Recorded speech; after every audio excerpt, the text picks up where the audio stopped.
नमस्कार। तो चलिए आज हम सब मिलकर एक सफर पर चलते हैं। एक सफर प्राचीन भारत के उस दौर का जिसे हम वैदिक युग के नाम से जानते हैं। ये वो समय था जिसे पवित्र ग्रंथों और बहुत गहरे सामाजिक बदलावों ने मिलकर शेक दिया था। तो सबसे पहले एक सवाल से शुरुआत करते हैं। जरा सोचिए, कुछ भजन, कुछ मंत्र जो लिखे भी नहीं गए थे, बस एक पीढ़ी से दूसरी पीढ़ी तक सुनकर याद रखे गए। उन्होंने आखिर एक पूरी की पूरी सभ्यता की नींव कैसे डाल दी। ये कहानी साहित्य और समाज के रिश्ते की है। और इस पूरी कहानी के केंद्र में है वेद। वेद शब्द निकला है विद्ध से, जिसका सीधा सा मतलब है जानना। तो एक तरह से वेद ज्ञान का भंडार है। इन्हें श्रुति भी कहते हैं, मतलब जो सुना गया हो, क्योंकि सदियों तक इन्हें लिखा नहीं गया, बस गुरु अपने शिष्यों को सुनाते थे और वो याद करते थे। यही वो ग्रंथ हैं जो हमें उस जमाने की दुनिया में झांकने का एक मौका देते हैं।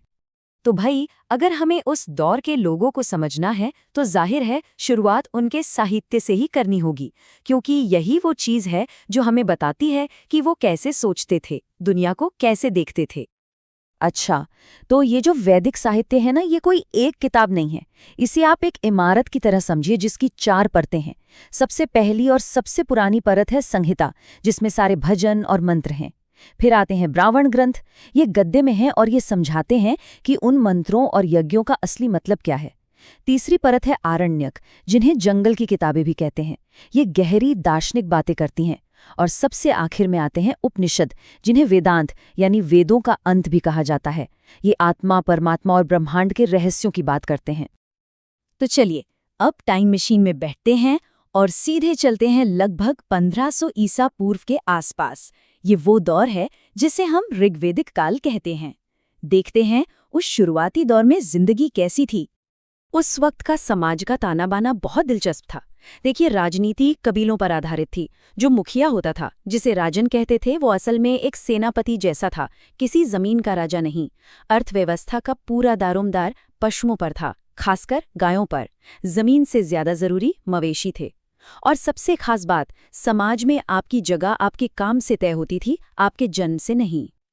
और जब हम कहते हैं कि पशु ही उनकी दौलत थे, तो इसका अंदाजा आप इसी बात से लगा सकते हैं कि ऋग्वेद में गौ यानी गाय शब्द का जिक्र 1-2 बार नहीं, बल्कि पूरे 176 बार आया है। मतलब गाय ही स्टेटस सिंबल थी, वही उनकी संपत्ति थी। इस समाज की तस्वीर और साफ होती है जब हम देखते हैं कि लोग खुद को जन यानी अपने कबीले का हिस्सा मानते थे।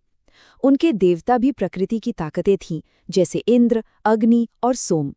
और ये जानना भी बहुत जरूरी है कि उस दौर में महिलाओं की स्थिति काफी बेहतर थी। वो सभाओं में हिस्सा लेती थीं और यहाँ तक कि उन्होंने कुछ वैदिक भजन भी रचे हैं। और हाँ, उनका मुख्य अनाज था जौ, जिसे वो यव कहते थे। सब कुछ ऐसा ही चल रहा था, लेकिन फिर इतिहास ने एक ऐसी करवट ली, एक ऐसा बदलाव आया जिसने इस पूरे समाज की रूपरेखा ही बदल कर रख दी। और ये पूरा बदलाव, ये पूरी क्रांति एक बहुत ही साधारण सी चीज से शुरू हुई, सिर्फ एक धातु।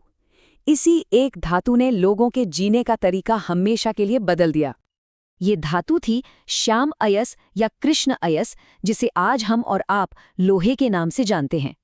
करीब 1000 ईसा पूर्व के आसपास जैसे ही लोहे का इस्तेमाल शुरू हुआ, समझ लीजिए एक क्रांति आ गई।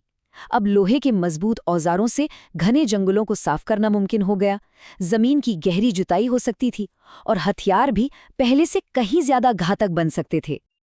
और बस यहीं से शुरू होता है हमारी कहानी का दूसरा अध्याय, जिसे हम उत्तर वैदिक काल कहते हैं।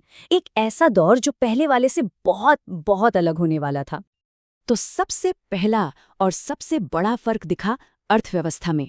सोचिए, कहाँ ऋग्वेदिक लोग पशुओं के झुंड के साथ यहाँ वहाँ घूमते थे, और कहाँ अब लोहे के हल और कुल्हाड़ी की मदद से लोग एक जगह टिककर खेती करने लगे।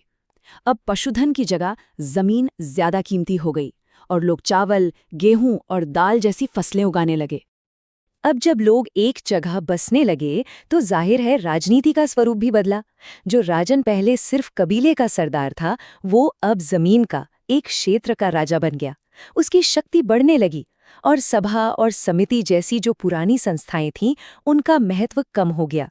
अब राजा अपनी शक्ति दिखाने के लिए राजसूय और अश्वमेध जैसे बड़े बड़े यज्ञ करवाने लगे। लेकिन शायद जो सबसे बड़ा और सबसे दूर तक असर डालने वाला बदलाव आया, वो था समाज में। वो जो पुरानी लचीली व्यवस्था थी, जहां काम ही पहचान थी, वो अब पूरी तरह बदल गई। अब जन्म के आधार पर 4 वर्णों की एक कठोर व्यवस्था बन गई। ब्राह्मण, क्षत्रिय, वैश्य और शूद्र। अब एक वर्ण से दूसरे में जाना लगभग नामुमकिन हो गया और समाज में ऊंच नीच की भावना गहरी होती चली गई। तो वैदिक युग तो समय के साथ बीत गया, लेकिन क्या उसकी कहानी वहीं खत्म हो गई? बिल्कुल नहीं। इसने हमारी संस्कृति को कुछ ऐसी चीजें दी, कुछ ऐसी परंपराएं दी जो आज भी हमारे जीवन का हिस्सा हैं। इन्हीं में से एक बहुत अहम विरासत है 16 संस्कारों की परंपरा। मतलब जीवन को एक व्यवस्थित तरीके से जीने का एक नजरिया। जन्म से पहले गर्भाधान संस्कार से लेकर बच्चे के नामकरण, उसकी पढ़ाई की शुरुआत यानी विद्यारंभ, फिर विवाह और आखिर में अंतिम संस्कार तक जीवन के हर अहम पड़ाव के लिए एक खास अनुष्ठान तय किया गया। और सिर्फ रीति रिवाज ही नहीं, इस दौर ने हमें सोच का, दर्शन का एक गहरा खजाना दिया। खासकर उपनिषदों में हमें अहम ब्रह्मास्मि जैसे महावाक्य मिलते हैं। इसका मतलब है मैं ही ब्रह्म हूँ। ये विचार बाहरी यज्ञ और कर्मकांड से ध्यान हटाकर अंदर की ओर, आत्मज्ञान की ओर ले जाता है। तो कबीलों में गाए जाने वाले भजनों से एक सफर शुरू हुआ और बड़े बड़े राज्यों की स्थापना तक पहुंचा। ये वैदिक युग की कहानी थी, एक जबरदस्त बदलाव का दौर। लेकिन ये हमें एक सवाल के साथ छोड़ जाती है कि हजारों साल पहले जो विचार और सामाजिक ढांचे बने, उनकी गूंज आज भी हमारे समाज में, हमारी सोच में किस तरह सुनाई देती है।